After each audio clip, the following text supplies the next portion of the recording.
Hello everyone, আসসালামু আলাইকুম। আমি সঞ্জিতা বলছি চিটাগং থেকে। কেমন আছেন আপনারা সবাই? আশা করছি ভালো আছেন। আল্লাহর অশেষ রহমতে আপনাদের সবার দোয়া আলহামদুলিল্লাহ আমিও ভালো আছি। চলে আসলাম আপনাদের জন্য নতুন একটা ব্লগ ভিডিও নিয়ে। আশা করি আপনাদের ভালো লাগবে।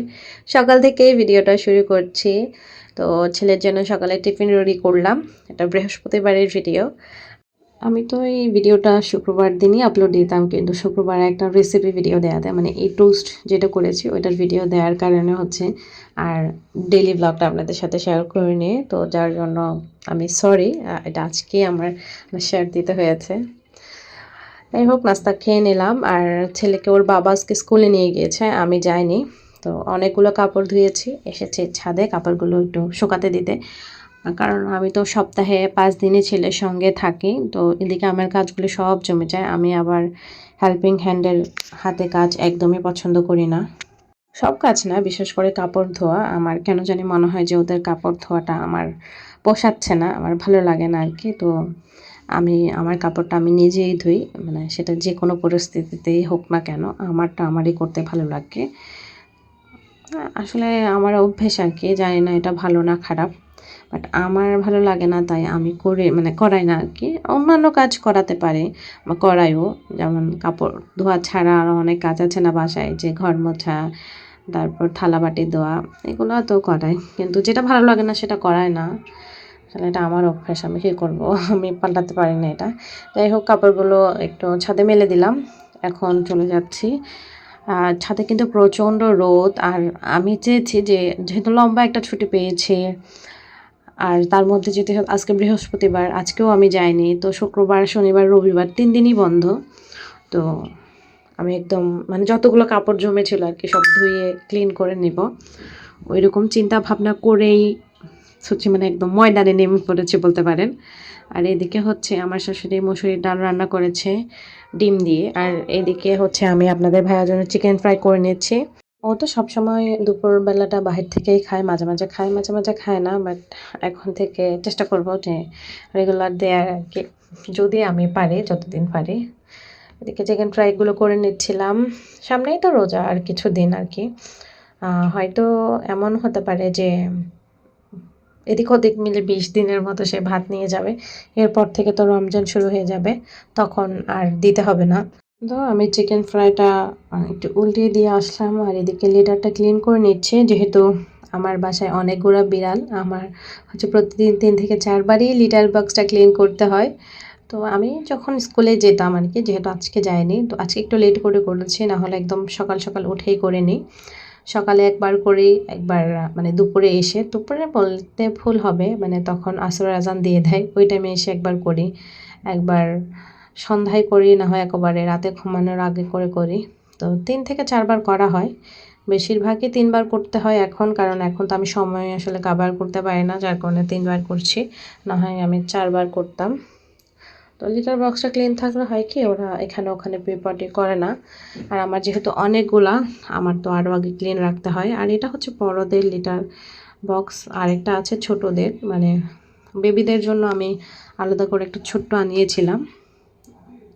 ওইটা এনেছিলাম তার কারণ হচ্ছে মানে হয় না যে বাচ্চাদেরকে যে ইয়েটাতে রাখতাম, বক্সটাতে রাখতাম, ওখানে হচ্ছে ছোট লিটারটাই আমার মনে হয় দিলে ওদের স্পেসটা একটু ভালো হতো। তো যার কারণে এভাবে করা আর কি। এটা আর কিছুদিন পরে তুলে ফেলবো, মাশাল্লাহ বাচ্চারা যথেষ্ট বড় হয়ে গেছে। ওরা যখন আরেকটু বুঝতে শিখবে ভালো করে, তো তখন আমি এটা উঠিয়ে ফেলবো, তখন এটা আর প্রয়োজন হয় না। এটা যখন বাচ্চা একদম নিউ ব্রন থাকে, তখন উঠে উঠে শেখার জন্য জাস্ট আমি এটা দিই, না হয় এটা দিতে হয় না। তো সবগুলো প্যাকেটে ভরা হয়ে গেছে, এখন প্যাকেটটা মুড়িয়ে আমি বাইরে রেখে আসবো, ময়লার গাড়ি আসলে ময়লাতে দিয়ে দেওয়া হবে। আর এখন নামাজ কালাম পরে খেয়ে আমি রেডি হয়ে পড়লাম, এখন চলে যাচ্ছি ছেলের স্কুলে। যাওয়ার পথে আপনাদের ভাইয়ার জন্য ভাতটা দিয়ে যাব, দোকানের ছেলে নিয়ে চলে যাবে, ওইদিকে আসবে, তো ভাবলাম যে আমি ভাতটা একেবারে নিয়ে চলে যাই। আমি তো মোটামুটি ওদের পাশ দিয়েই যাব, তো ভাবলাম যে একবার আমি নিয়ে গেলে ওর আর এদিকে আসতে হলো না আর কি জায়গাটা।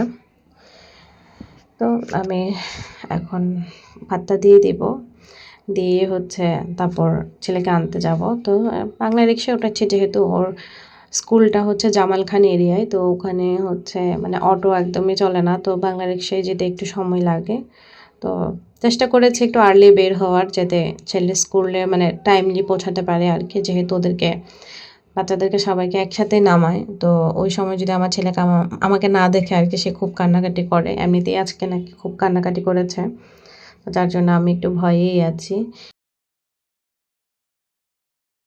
আমি এখন টেরিবাজার মার্কেটের ভেতর দিয়েই যাচ্ছি।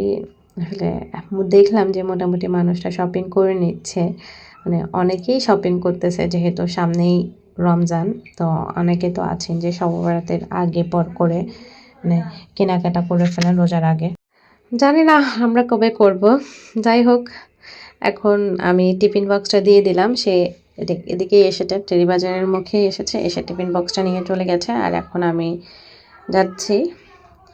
আর এই রাস্তাটা খুবই সুন্দর, সুন্দর হলে কি হবে, কিছু জায়গাটা একটু ভাঙা, তো একদম মানে খবর করে ফেলে, কি বলবো একটা অবস্থা। মানে ভাত খেয়ে এসেছি, তো আমার মনে হচ্ছে যেন মানে ভাতগুলি বেরিয়ে যাবে এরকম একটা, কারণ খুব তাড়াহুড়ো করে ভাত খেয়েছি।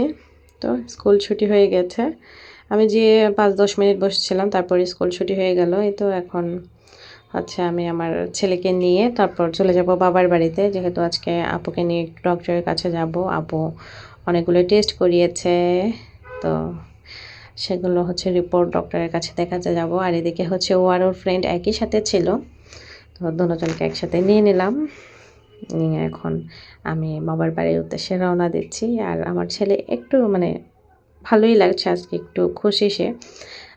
সে ভেবেছে আমি আসবো না তাকে নিতে, তো আমি যেহেতু এসেছি সে খুবই এক্সাইটেড।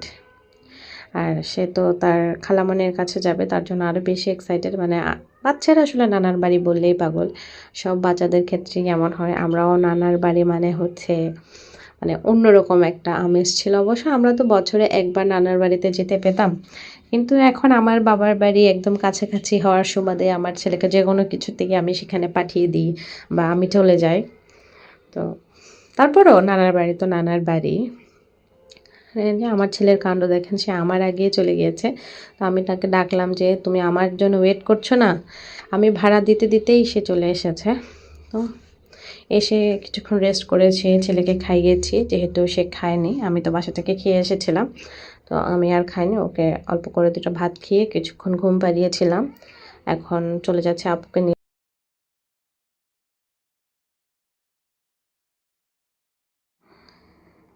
তো চলে আসলাম লালদিঘির পাড় ডায়াগনস্টিক সেন্টারে, মানে মেধিপাট ডায়াগনস্টিক সেন্টার। তো ডক্টর এসেছেন, আমরা যেহেতু বাসা থেকে একটু লেট করে বেরিয়েছি, কারণ আগের দিন এসে অনেকক্ষণ ওয়েট করতে হয়েছিল, মানে ডক্টর আন্টি আসেননি। তো আজকে ওয়েট করছি, মানে একটু লেট করে বেরিয়েছি, যার কারণে হচ্ছে 2-3 জনের পর সিরিয়াল পড়েছে। আর ডাক্তারের কাছে আসলে মানুষদের এত কথা কীভাবে আসে আমি জানি না, ঘন্টার পর ঘন্টা ওরা হচ্ছে মানে একটা কী বলবো, একটা ঘন্টা সময় লাগে একটা পেশেন্ট দেখতে, বা ওনারা কী বলেন এমন আল্লাহ পাক জানে। তারপর ডক্টর দেখানো শেষ হলো, আমি কিছুক্ষণ পায়চারি করছিলাম, যেহেতু ওকে আলট্রাতে ঢুকিয়েছিলাম। তো করে এখন বাসায় চলে আসলাম। আসলে আসার সময় আর ভিডিও করতে ইচ্ছে করেনি, তাই করলাম না, মানে এত জ্যাম ছিল টেরিবাজার রোডটাতে কী বলবো। তো মোবাইল আর বের করতে ইচ্ছে করেনি। তো বাসায় এসে হচ্ছে আমার বোন পেঁয়াজ চনা এগুলো মেখেছে আর কি। তো চানাটা আমরা খুব মজা করে খাই, বিশেষ করে আমার বোনেরা খুবই পছন্দ করে, তো ওদের জন্যই নেওয়া। তো তো আমরা এখন খেয়ে একটু চা খেলাম, তারপরে বেরিয়ে গেলাম। আমি তো চা পাগল, চা না হলে আমার চলে না। এখন রিকশায় উঠে পড়লাম। আমার ছেলে আপসেট হয়ে গেছে, সে চলে কেন এসেছে, মানে খালামণিকে ফেলে, তার ভাইকে ফেলে সে চলে এসেছে, তো যার কারণে তার একটু মুড অফ। অবশ্য ওর জন্য একটা সারপ্রাইজ ওয়েট করছে, আশা করি সে সারপ্রাইজটা পেয়ে খুবই খুশি হবে। তো ওকে বলছিলাম যে তোমার জন্য একটা সারপ্রাইজ রেখেছে পাপ্পা, তুমি বাসায় গেলেই সেটা পাবে, কিন্তু তারপরও তার মুড ভালো হচ্ছিল না, সে খুবই মন খারাপ করছিল, মানে খালামণিদের জন্য, নানুর জন্য। আসলে এরকমই হয়, আমরাও কত মুড অফ করতাম যখন নানুর বাড়ি থেকে চলে আসতাম, কেমন কান্না করতো নানু, যখন কান্না করতো তখন আর কোনো কিছুই ভালো লাগতো না, কারণ আমরা বছরে একবারই যেতাম। মানে আমার মাই শহরে থাকতেন, মানে আমার বাবার বাড়ি যেহেতু চট্টগ্রাম, আমরাই চট্টগ্রামে থাকি। তো সেই সুবাদে আর নানুর বাড়ি যেহেতু কুমিল্লা, নানুর বাড়িতে যাওয়া হয়তো বছরে একবার, তো নানু বেশি মন খারাপ করতো আমাদের জন্য। আর এদিকে আমার ছেলে সারপ্রাইজ দেওয়া হয়ে গেল, ওর বাবা এসেছে তো জন্য এটা নিয়ে এসেছে। আজকে একটু ঘুম পাড়ায়নি, ভাবলাম যে না কালকে যেহেতু বন্ধ, মানে 2-3 দিনই বন্ধ আছে সিরিয়ালে, তো ভাবলাম যে আজকে ও গিফটটা পেয়ে একটু খুশি হোক, যেহেতু ওর মুডটা একটু অফ হয়ে গিয়েছিলো, সকালে একটু কান্নাকাটি করেছে। তো ওকে ওর গিফটটা দেওয়াতে সে খুবই খুশি, খুবই আনন্দিত। আপনারা ওর চেহারা দেখে বুঝতেই পারছেন, মানে ওর রিয়াকশানটা আসলে আমি তখন চেয়েছিলাম যে রিয়েল ভয়েসটা রাখতে, বাট সে মানে ওই সময় খুবই আওয়াজ হচ্ছিল, যেহেতু আমাদের এদিকে কনস্ট্রাকশনের কাজ হয়, খুবই নয়েজ হচ্ছিল, তো আমি ওটা রাখতে পারিনি। আর এই যে বইটা কিন্তু খুবই সুন্দর, মানে একদম সবগুলো আপনাকে বলে বলে দিবে। অবশ্য আমি আপনাদেরকে শোনাবো, তো দেখুক আমার ছেলে তারপরেই।